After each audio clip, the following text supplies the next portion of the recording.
Corey Anderson, my husband, who's off in Vegas training for his next fight. There's been a lot of talk about UFC 319 and criticisms of Hamzat's performance, and I thought there'd be no better person to talk about ground and pound with than you.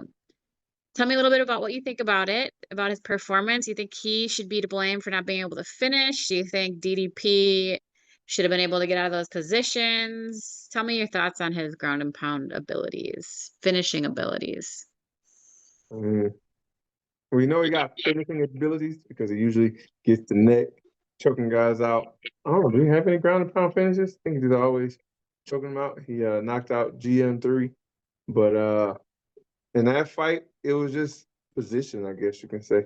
I mean, a lot of people think people is criticizing. You think you go out there, you just take a guy down and start punching him, and that's ground and pound.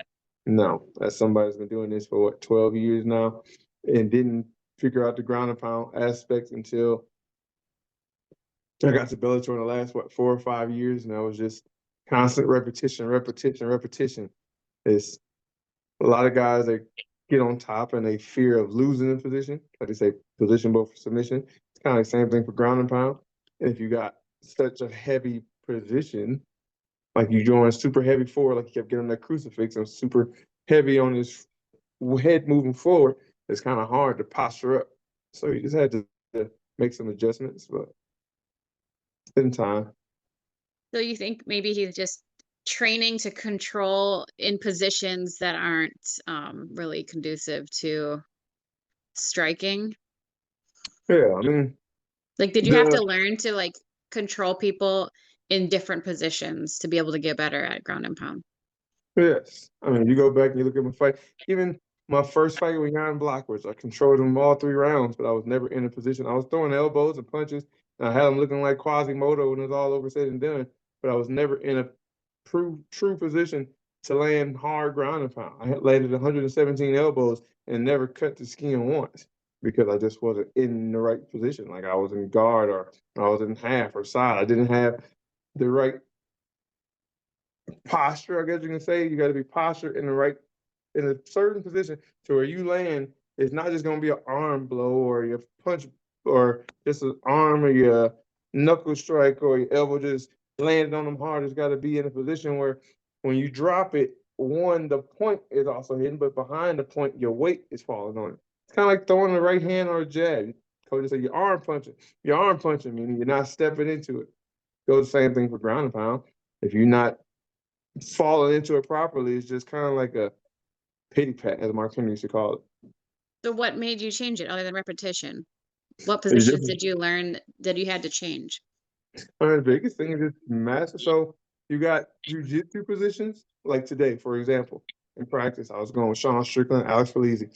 And Sean, when he gets on top, he was just kind of like controlling. He was getting on top of guys, but he wasn't letting them move. As for when I get on top, I'm moving around because I'm setting up positions to strike. Like, yes, my goal is to keep you down, but at the same time, I want to be in a position where I know if this is live and we're throwing punches and fights, I'll be in a position to punch you. I mean, yes, you might get up from underneath me right now because I'm not punching, but in a spar or a fight, when I'm hitting you with strikes, what you're going to do to try to recover or to get out from underneath me isn't going to be the same because once I start hitting you in the face, now you got to start trying to cover your face, and that takes your hand and your hips movement and your shrimping and your turns away. As for like today, Sean, we was working on just keeping the guy down, and he was just focusing on keeping the guy down, keeping tight hip pressure and heavy forward pressure, keeping all the weight forward, heavy with the chest. And like I told him, I was like, bro, when you get on top, you not working, you just trying to hold us down. Like, exactly. Like, see, we're different. When I'm on top, I'm thinking working. I'm working on positions to always think I'm in a position to throw an elbow. And if anything, if he gets out, I'd rather him get out than me get on the bottom. As for like when you super tight like that, except for that crucifix position, it's kind of hard to get rolled over. But usually I feel like when you're super tight, just trying to hold on, if a guy gets to bumping and rocking you back and forth, you so tight, you so clamped on, you're usually gonna roll over or fall over the top, you get too high or something like that. But like I said, it's kind of like wrestling. I rather think one, not two, which means let the guy get an escape instead of getting a reversal. Excuse my burp. So do you think, I mean, is there anyone to blame for it not being that exciting? Is it more on DDP to prove that he can get out, or I mean, winning's winning, but you know how that 100%. goes. Winning is winning, but I feel like in the position that crucifix position, like it's the way to get out. It's just very hard. It's a position I worked quite a bit with David Branch going into, I can't remember what fight. But the guy I fought there when he got on top, he would do that crucifix position. It's hard to get out, but at the same time, so Kamzat did a really good job holding him there. But at the same time, DDP also did a pretty good job minimizing the damage by tucking his head in the armpit each time. But if you go back, like even in the fight, DC has said it. In the first round, when he fought Ozdemir, he got Ozdemir in that same position. But the difference in the positions were DC, when he pinched it, he had his shoulder, he's fucking on getting his shoulder to the mat. So his head is still up and he can drop his punches. And Oz or Kamzat was like head first on the mat. So, I mean, you can't really say who is for blame. I guess Kamzat could have sat back a little bit more to get more damage done with his ground and pound. At the same time, DDP, he would have had to work a little harder to get that arm clear. And then one time he did get the arm clear, instead of trying to frame to the hip or push his hips away, he was trying to hold his head, trying to keep him from posturing up, to keep him from ground and pounding, from what I think he was doing. Well, yeah, I think it takes two. I mean, the person on bottom can be just playing a game where they're trying to survive and get stalled out and stood up. So that kind of changes the game as well, makes it so there's no scrambles and it's not as interesting to watch. Kind of Yeah. like your fight with Carl Moore. I feel like he just was trying to not get finished and hold on. It was not that exciting. You were trying to finish, but you had a hard time finishing him because that's, I think, what he practiced before the fight. 100%. And when you think about it that way, it's probably definitely something that DDP has focused on. Like he said, he knew he was gonna get taken down, but the goal was to get back up. So to him was probably like once he realized he couldn't get back up, he had to go to the other plan, which is survival. Just keep him getting finished. Let's not get finished. I've been doing a good job just beating these guys. If I can't beat them, let's not get finished. Kind of like Phil Davis. You know what I mean? Phil Davis is really good. He's never been finished. He's really good. If he's gonna lose, he's not gonna get finished. But he'll keep you scrambling and keep you holding on, or he'll keep holding on just to keep you from landing solid shots and keep you moving. That's what DDP. He couldn't figure out how to move from the bottom. So it's kind of like we're just gonna hold his head as tight as we can to keep him from posturing up. Kind of like jiu-jitsu, control his posture. Hmm. Well, I never thought I would say this, but I think Hamzat was probably trying to be a little conservative. Hmm. I think it was more. I don't know if he's trying to be conservative or just like I don't think his game plan was to go in there and be conservative, but in the situation, instead of trying to fight the posture up and keep fighting the posture, Yeah. and trying to clear the hands, he didn't want to gas himself out in that aspect. But I think his game plan was to definitely go in there and dominate. I mean, he still dominated. I mean, he did, but Yeah, I but mean, I don't DDP think. is very awkward and doesn't do things like the right way. So I think maybe he didn't want to chance too much with him either. But You know. I don't know. It was interesting. It wasn't as exciting as everyone had hoped. I think they were a little let down, but that is the name of the game. It happens sometimes. Yeah, I mean, I said it through the fight week. I think I said it to you how everybody kept they kept talking about Hamza striking and showing videos of him hitting the bag and hitting the pass. And I said, like, why are they showing all this? You know, dang what to do. They finna go out there and strike. He gonna go out there as soon as the bell goes, gonna throw one punch and shoot. I mean, that's always his style. I mean, except for Gerald Mershark. I think that's because he knew Gerald was really good on the ground, but not as good standing. So he took his chance, and went for the advantage on the feet. But everybody else, like a DDP or somebody else that don't have hands or takedowns, not like DDP doesn't have hands, but it's very awkward. Or his other fights, he goes out just to get that takedown. Kind of, I don't know, like the jiu-jitsu on the ground isn't as dangerous. That's what Jarrett was leading the UFC in the most submissions at that weight class. But he also could see those holes in his striking. I don't know. It's a weird situation because everybody else he just goes out and mauls and wrestles. And Gerald, I don't think he shot once. Yeah. Um, so the rest of the card, did you see the fights, enjoy it? What do you think Yeah, about the co-main? I saw the majority of the fights, and a few of them I missed. Like when I was in the airport dealing with things. The co-main is like, oh, that sucks, hurts to see. Like you said on your post the other day, Your husband have been through it, so you understand. I understand when you get that big knockout and you don't move right away. It's like it does something to you, but at the same time, it can do good things. It can do bad. It's kind of like pressure. It can burst pipes or it can make diamonds. So a big loss like that on his first fight, getting knocked out, and this was well not when he was planning on going out there to make a statement. Yes, it's tough to see, but at the same time, he can use it as fuel. He can come back and train to be better, but at the same time, he can train to be timid. I've seen people I get don't think knocked he out will. like that. I You don't mean, think they'll train to be timid? You don't think they'll train to be better? I don't think he'll train to be timid. I mean, he's been knocked out before and he's still not timid, so I Yeah, feel like but also when he got knocked out before, he would come back against guys that weren't equally as talented as him. You know what I mean? So it's like you don't have to be so timid because you can still just show up and show out, not show out, show up. He was to show out, like put on a show and show Mhm, out. They would set him up for that. And that's for the UFC. There's not really anybody he can do that with. mhm, There's not any. Like, yeah, they can give you an easier opponent, but ain't nobody there that you can actually just go out there and style on. mhm. You know what I'm saying? Like coming from where he was. And say he's trained in Jersey. He's definitely well rounded. He's a really good striker. He's really good wrestling. I'm not sure of his jiu-jitsu game, but he can hang with the best of them. But at the same time, in your head, when you know you coming back and you'll have a top guy, say they give him another ranked guy, you know what I mean? That's something that makes you timid. It's like, oh man, this guy got knockout power. This guy, he knocked somebody out. Oh man, do I go out there and do the same thing? And like I said, I've been there. It's like it's just a mindset you gotta have. And I think not everybody handles that well. Mm. For instance, I mean, actually, I ain't even gonna say it. I ain't finna have him start no more beef. Like I got issues with his name, but Don't say I, it. I'm gonna avoid conflict. This can't. There's not many people we can say stuff about these days, so. On a brighter note, I would say our guy Eric Nolan made his debut against Hamzat's teammate. I did a little video about that, obviously, but tell me your thoughts about it, how he looked. I thought he looked great. I thought he looked like a dog. I told him before. I told him after weigh before weigh-ins, the ceremonial weigh-ins. I told him like, bro, this is it. Ain't no bigger than a normal fight. Don't make it any bigger than it is. It's just a fight. When you go out there, pay no attention to the lights, pay attention to the fans, don't pay attention to the media, the crowd, nothing. You go out there with tunnel vision. The only thing you see, the only thing you hear is the ref in your corner. You a dog, you can take it to this guy. This guy coming to be the show. It's your turn to come steal the show. And he went out there and was doing exactly that. He was cracking him, hitting the dude, trying to show out and style on him and make him look like, oh, who's this guy? And he was getting popped.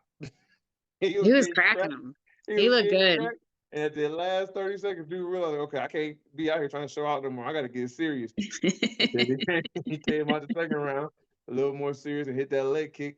And it kind of hit his leg and just threw him off a little bit. I've talked to Eric since, and he said he's fine.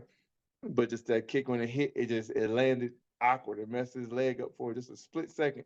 Kind of like shutting down that sciatic nerve, whatever, when they get calf kicked. Yeah. So yeah, it just hit for a moment. When he hit me, it's like I couldn't do nothing about it. Like I could not. My leg hurt. It ain't nothing injured. He like reached and grabbed it, which was Yeah. crazy.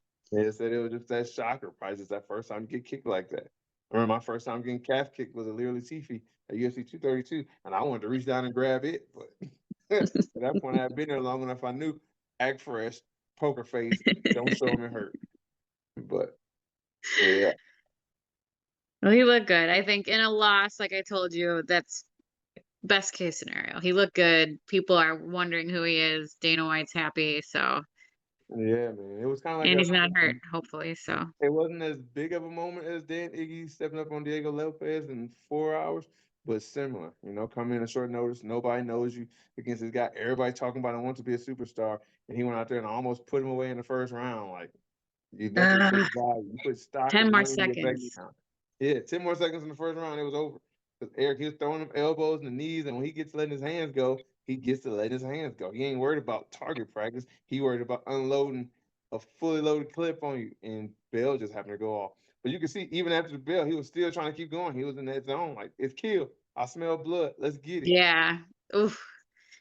Get that close sucks, but Mhm. I think it was probably a good experience. Trial by fire. So I think it was a great effort. That's a great. You learn first a fight lot. to have, because now when you go back out there, you already fought somebody that expected to be a superstar. The crowd was cheering for on one of the biggest cards of the year, that the arena was packed. So now when they go into this next one, it might be a fight night, or it could be a smaller pay per Yeah. view, and they might put them on like the prelims earlier. It ain't gonna be like that same pressure filled feeling. It's gonna feel like, okay, I've already fought at the main card for the prelim when the stadium was stacked and it was against me. Everybody was betting against me. Now everybody gonna be expecting him to go out there and put on a great performance again with less crowd. He's gonna go out there and just show out. He got that confidence. He showed he belongs in a way. That's the biggest thing. Yeah. And he has pretty good experience fighting for the CFFC. I feel like that's a bigger show than the Apex, so Yeah. kinda used to the lights a little bit. Mhm. I'm looking forward to it. I think it's a good experience for him. I'm curious to see who they'll match him up with next, but the division's pretty interesting right now at welterweight, so I like that addition. Um, so on to you. You're in Vegas training for your next fight. You usually go out a week every camp. Tell us why you do that. I mean, thank you for all my secret. You know, I come out here to get different looks. You know what I mean? You get stationary with the guys you train with, and you know what you can do every time. You know guys' tendencies, you know what they fall for, and they know what you're going to do. It's kind of like you playing chess, because you got to make that guy make the wrong move that you know he's going to make, but you got to make it be a wrong move. As for here, it's like when I come out here, I always start camp here because it's always different looks. Like today was kind of like tech sparring. There was a couple of new heavyweights I never worked with. And then he said to me, I was like, bro, your movement, like your style is a good mixture. Because usually when I go to MMA guys, I was a boxer. Usually I go to MMA guys and they used to this, but you were doing this. Like I had never seen that. And vice versa. When I go with these different guys here, it's always new guys. It's like, okay, this guy's he's throwing different things. Like I'm expecting this, but he's not throwing that. So now I gotta be on my P's and Q's at the same time. All the things that I worked on last camp, and usually on my time outside of camp, we didn't really have time to work on anything this time. But I'll come here and try the things to see if it works, kind of like trial and error. Something the coach told me to try, and if I want to try this in a fight, and I'll try it on somebody that didn't see me working with coach or don't know what's coming. And if it works or doesn't work, I'll text coach like, "Oh, that didn't work. Oh, that worked great. They ain't gonna see it's coming." I'll take their reactions and what the coaches say here and take it back to my coaches, and we put a game plan together to solidify the performance on fight night. So you're recently obviously coming off a win not too long ago in South Africa. You did a little side quest to heavyweight. And to clarify to everyone, you're still at light heavyweight, correct? Yes. Fighting the next fight for the light heavyweight belt to defend it or claim it. I don't know how that works. But also to clarify, I'm still open to go back to heavyweight. It ain't over. It ain't over. Like I told Dan Hardy today when I saw him at the gym. Like it ain't over. We just getting started, baby.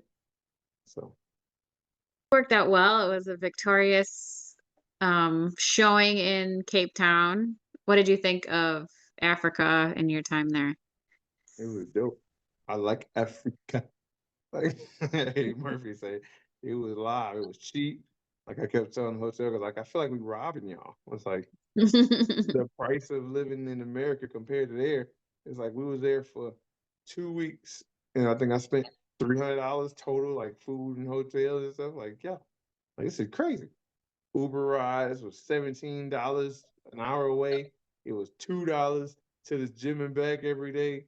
Uh, they wanted to go out to this spot called Cubana, which was a jumping little club type spot, hookah bar they would go to hang out at and get a pitcher of beer, which in America, I think you get like 6 beers in the pitcher. There it was 12 beers. In America, it would be like 30 something bucks. There it was like 250 for a whole pitcher of beer, 12 beers. A single beer was like 30 cents. It was like, yo, this is ridiculous. And it's like, I did want to come back. I kind of want, if we didn't have kids at home, we could have just stayed. You know what I'm saying? We live in South Africa. Just fight there, work remotely or something. Get that USDA money. hmm It was dope. It was dope though. The scenery, the people, everything was cool. I enjoyed it. I look forward to going back. And a win. And a W. That's That's the best always sweet. part. That's always sweet. That makes me like certain places better. You But dislike certain you places hate like places New because we lost. Mexico. Well, I wasn't a fan of New Mexico anyway. I didn't like it the second I got there. London, I still like London, even though we Yeah, lost. yeah. Well, it was fun, a good trip. It was a fun heavyweight matchup. I think it showed just another level of your abilities, which was cool.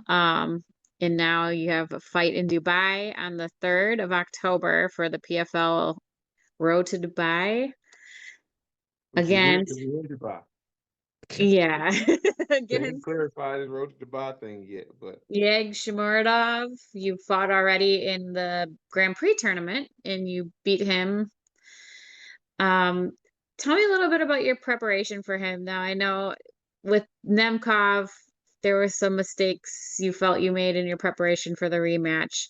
How are you gonna, I guess, not make the same mistakes again? And because I think it was Eddie who said rematches are really tough. And Mhm. what are your thoughts on how to prevent that? I mean, the last two rematches I've had, I've won the first one and lost the second. Or yeah, I won the first and lost the second. It was more like mental, going there thinking, oh, these guys can hang on me. I already proved that once. So I'm gonna go out here and do it again. And you lose focus. That's what this time we ain't worried about that. It's a whole nother person. I mean, where he had what 7, 8 fights in between me and him. He could have picked up Hmm. some new things. I've studied his film, took my notes. I know exactly what to work on and focus on. And in the previous two fights, I went out there expecting to do the same exact game plan each time. Then, like with the Yan fight, it was kind of like, I got to prove a point to get a title fight. I ain't gonna wrestle. I'm just gonna strike with him. We're gonna strike him. Learn that lesson. Now that was a no no. And then Nemkov fight, it was the same. We're gonna do the same thing we did last time, but hold on, somebody called me. Take this off.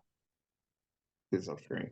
But same thing I did last time. Like, oh, this guy couldn't hold water against me when we fought the first time. So I ain't got to train hard. Just can't. We just gonna go through the motions, work through things over and over again.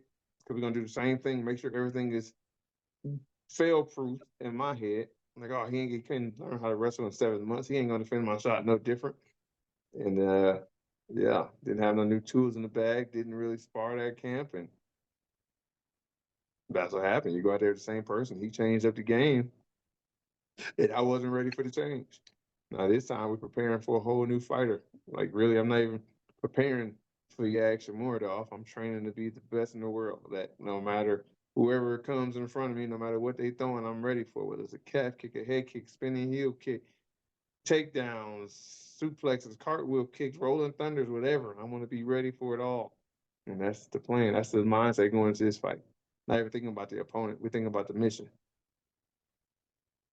Well, I mean, I want to say you didn't train hard for Nemkov too. I think it was just wash, rinse, repeat. Like it, I don't looking back, maybe there wasn't that same hunger, like the hunger you have when you lose. And I ever said that to you, and I'm never worried about how hard you train. But with this fight, like he's been thinking about you for a long time. He's been, preparing for this fight probably since before you had your last fight. So you have to like remind everyone to keep that fresh in their minds to stay hungry. Yeah, like he asked one before the PFL tournament started. And they did a little interview with all the guys asking who they dream fights. And he said it right then, a rematch with Corey Anderson. That before the PFL tournament started. So that's always been his goal. That's kind of been like his motivation throughout the tournament. Because at the time I was the champ and they knew the winners of the tournament fight the champ next Hmm. for the belt. So that's probably been like his motivation training. And every fight, it's just like the mission is to get back to Corey Anderson. That's it. Like win the belt. But in order to get back to that fight, so I'm sure he's training hard and he's working on new things that he didn't do well in our fight. And like I said, now I'm not thinking about what we did so much, what I did to him in that fight that worked. I'm thinking on what he's probably working on to stop what I did in that fight and how do I Hmm. counter? What do I do instead? And coming up with a new style, I guess. Not so much new style, but new game plan. I don't know. Can't give away too much, you know what I'm saying? You know what I'm saying? But Well, it's kind of speaking on the subject, every loss obviously is like a big lesson you've learned so much and matured throughout your career.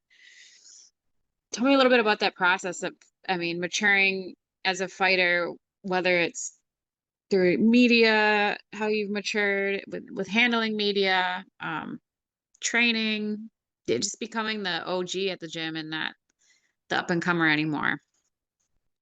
I mean, you use your past experience to mold you for the future and the present. I mean, for me, not just a past experience from fighting, but past experiences growing up, being the fat, lazy kid, the least likely to be successful, the one that just never really succeeded in anything growing up and was used to losing. You know what I mean? Just like after the Jimmy Manuel fight, I remember getting knocked out and Ricardo being in the locker room and asking, "Brother, how is it you can have such a positive mindset after such a bad knockout?" The professor, if you knew me growing up, you understand. I grew up losing. I ain't win a match till I was a sophomore in high school. So when you lose now at this big stage, it ain't nothing. Like most of these guys used to being winners. So when they lose, it's distraught. It sucks. Like Aaron Pico, he was the man wrestling. His whole life, he was that dude. He was the top dog forever. So when he takes a loss, he probably takes it a little harder than me. I take a loss, it's just like, okay, it's just another day. We just gonna roll with it, do the same things we did then to get where we are now. We just work harder. I was thinking about it today at the gym. They got the sign in their locker room that says, "The black belt is the white belt who refuse to quit." They had the same kind of sign in my wrestling room growing up. It says, "Those who stay become winners," or "Those who stay will become champs." You know, like you're gonna take losses, you're gonna get beat up in the room and this and that, but you can't let that deter you. You gotta stick to the mission and keep coming back every day. And that's all I did and everything. A bad media session or whatever, talk on the camera, I mess it up, I do it again. And just keep doing it over and over and over. We take a loss, okay, we come back and we do it again over and over so we figure out what works. And bad day in the gym, like I've never been the type to run from whatever it was that was bad. Like you see it, Mark Henry sees it. I'm that guy. If you get the best of me one day in the gym, I'm thinking about it till the next time we spar. And if it's a week later, oh boy, I got a whole week. I'm just living in misery, and next week gonna be miserable for you because I'm gonna get that get back. I'm gonna make sure you remember. It's just that's just how I am with everything. It's more like somebody said before the last fight. I still fight with a chip on my shoulder. That's because I'm used to being told I can't, and I always being told I won't, or the fat kid didn't get picked, and that weight is always gonna be on my shoulders. So like every day, I feel like I still have to fight that way. I gotta live that way daily, no matter what people think of me, no matter what I'm ranked in the world in PFL or what stats I got. Every day, I go into a fight like I'm the underdog. I got something to prove. Like the crowd is against me, even if they aren't. But in my mind, they are. And that's just what makes me go out there and work that much harder. Well, it's been working out pretty well for you, I'd say. I'm looking forward to Dubai. I think it'll be a fun fight. I think people are interested in that fight. They've been talking about it for a while, since before your last fight. So, I think we're the top 205ers outside the UFC, so yeah, makes sense. it'll be fun. Yeah, Muradov is definitely explosive, kind of unpredictable, and you're gonna try to drag him into deep waters, I'm sure, as usual. So, I'll be looking forward to it. Another new international trip Another stamp on our passports. around the world. Yep, another fight, long flight, but it'll be cool. Body Um, is so flash though, so I'm alright. I see yeah. that on the other side. Hmm. But Oh, that's what's on the docket next, and it's nose to the grindstone until then. So thanks for sharing your opinions on ground and pound. Hopefully, we'll see more of that in October. And we'll see you on ESPN. Is that ESPN correct? Plus, I'm believing. ESPN I Plus think. again. It'll be in the afternoon, but we'll be promoting that closer to the fight. But Yeah. that's the game plan right now. You're gonna finish your week in Vegas and then head back to Jersey. And get back to the family.